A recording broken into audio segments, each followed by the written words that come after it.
बहुत समय पहले की बात है। प्रिया नाम की एक अनाथ लड़की उदयपुर नाम के एक गांव में रहती थी।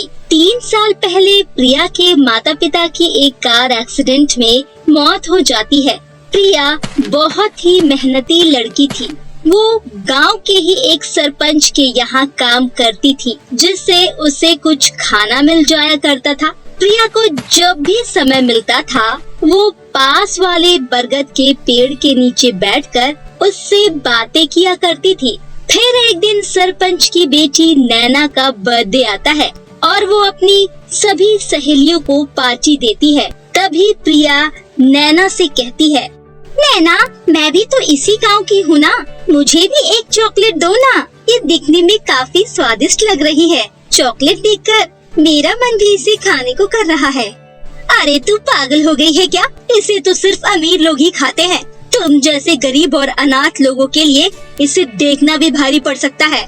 नैना, बस एक चॉकलेट दे दो मुझे, मैं तुमसे दोबारा कभी भी नहीं मांगूंगी और तुम जो भी काम कहोगी मैं वो सब काम करूंगी। प्लीज नैना। नहीं नहीं, एक बार खाओगी तो बार बार मांगोगी, इसीलिए तुम्हें एक भी चॉकलेट नहीं मिलेगी, समझी? अब जा यहाँ से। नैना की बातें सुनकर प्रिया को बहुत बुरा लगता है। फिर प्रिया हमेशा की तरह उसी बरगद के पेड़ के पास जाती है। आज वो हमेशा की तरह खुश नहीं थी। वो पेड़ से कहती है, दोस्त, तुम्हें पता है आज वो जो हमारे गांव के सरपंच की बेटी नैना है ना, उसके जन्मदिन पर उसने अपनी सभी सहेलियों को चॉकलेट दिखाया। मेरा भी बहुत मन था कि मैं चॉकलेट खाऊं, पर वो कहती है कि मेरी औकात ही नहीं है चॉकलेट खाने की। जाने दो, वैसे भी वो तो सही कह रही थी ना, बिना माँ बाप की लड़की हूँ, मुझे 2 वक्त की रोटी मिल रही है, वही मेरे लिए बहुत है। ऐसे ही प्रिया पेड़ से बातें कर रही थी। फिर प्रिया को नींद आने लगती है और वो वही पेड़ के नीचे सो जाती है। प्रिया गहरी नींद में थी कि तभी वहाँ पर एक बूढ़ी औरत आती है और कहती है, बेटी, ओ बेटी, सो रही हो क्या? अब उठ जाओ बेटी। प्रिया हड़बड़ा कर उठती है और बूढ़ी औरत को वहाँ पर देखकर उनसे कहती है, अरे अम्मा जी, आप कौन और आपने मुझे क्या बुलाया? हाँ बेटी, मैं इसी गांव की हूँ और लोग मुझे मोनिका दादी के नाम से बुलाते हैं। अच्छा, तो आप इसी गांव की हो, पर मैंने तो आपको इस गांव में पहले तो कभी नहीं देखा। हाँ बेटी, तुम बिल्कुल सही कह रही हो। साल में बस एक ही बार मैं यहाँ इस पेड़ की पूजा करने आती हूँ, लेकिन पिछले 2 सालों से मैं यहाँ पर नहीं आ पा रही थी।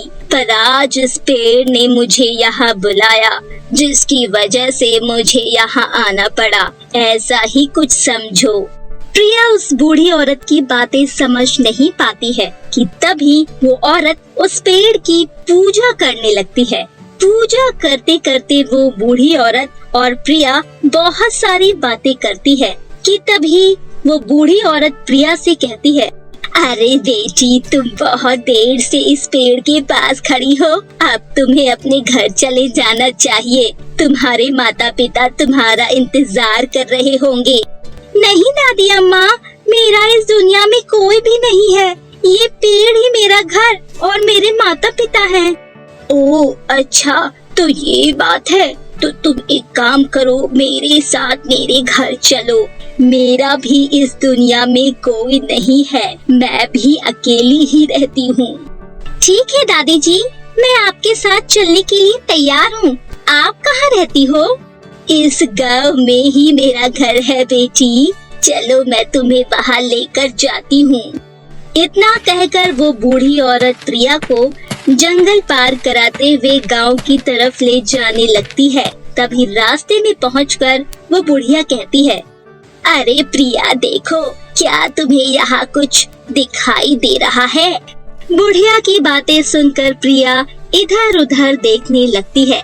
तभी उसे वहाँ पर एक पेड़ दिखाई देता है, जिस पर बहुत सारे चॉकलेट लटके हुए होते हैं। अरे दादी देखो तो, यहाँ पर इस पेड़ पर बहुत सारे चॉकलेट लगे हुए हैं। अरे वाह, मुझे तो विश्वास ही नहीं हो रहा है। फिर दोनों उस पेड़ के पास जाती हैं कि तभी प्रिया फिर से कहती है, अरे दादी जी देखो, यहाँ पर बहुत सारी चॉकलेट है। अब मैं इन्हें ले जाकर गांव में खाऊंगी और किसी को भी नहीं दूंगी।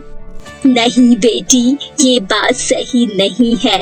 ये पेड़ सिर्फ तुम्हें ही दिखाई दे रहा है, इसीलिए तुम बस एक चॉकलेट इस पेड़ से तोड़ना, जिसे खाकर तुम अपने मन को शांत कर सको। अगर तुमने ज्यादा चॉकलेट तोड़ने की कोशिश की तो हमें अपनी जान भी गंवानी पड़ सकती है। बेटी, मैं कुछ देर आराम कर लेती हूँ, तब तक तुम एक चॉकलेट निकाल कर खा लेना। फिर वो बुढ़िया सोने लगती है। तभी प्रिया मन ही मन सोचती है, मुझे लगता है ये दादी अम्मा बिल्कुल सही कह रही है। मुझे भी ये पेड़ जादुई जैसा ही लग रहा है। मैं सिर्फ एक ही चॉकलेट इस पेड़ से तोड़कर खाऊंगी। फिर प्रिया उस पेड़ से एक चॉकलेट तोड़कर खा लेती है और चुपचाप उसी पेड़ के नीचे बैठ जाती है। कुछ समय के बाद जब वो बूढ़ी औरत सोकर उठती है तो देखती है कि प्रिया चुपचाप बैठी होती है। ये देखकर वो बुढ़िया एक खूबसूरत सी परी में बदल जाती है और वो प्रिया से कहती है, प्रिया, मैं एक परी हूँ। मैं तो बस ये देख रही थी कि तुम कितनी ईमानदार हो। तुमने मेरे कहे अनुसार बस एक ही चॉकलेट इस पेड़ से तोड़कर खाया। तुमने तो आज मेरा दिल ही जीत लिया है। ये लो, ये एक जादुई चॉकलेट है।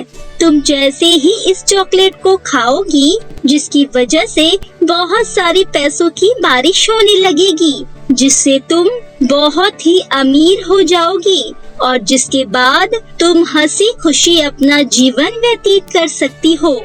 फिर प्रिया उस परी से वो जादुई चॉकलेट ले लेती है। जैसे ही वो चॉकलेट को खाती है, तभी वहाँ पर पैसों की बारिश होने लगती है। ये सब देखकर प्रिया परी से कहती है, परी जी देखो तो, यहाँ पर कितने सारे पैसों की बारिश हो रही है। अरे वाह, मुझे तो अपनी आँखों पर भरोसा ही नहीं हो रहा है। हाँ ये तो है, पर तुम एक बात बताओ कि तुम इतने सारे पैसों का क्या करोगी? परी जी, मैंने सोचा है इन पैसों से मैं गरीब और जरूरतमंद लोगों की मदद करूंगी, ताकि मेरे जैसे गरीबों को कोई ताना न मार सके और सभी हंसी खुशी अपनी जिंदगी बिता सके।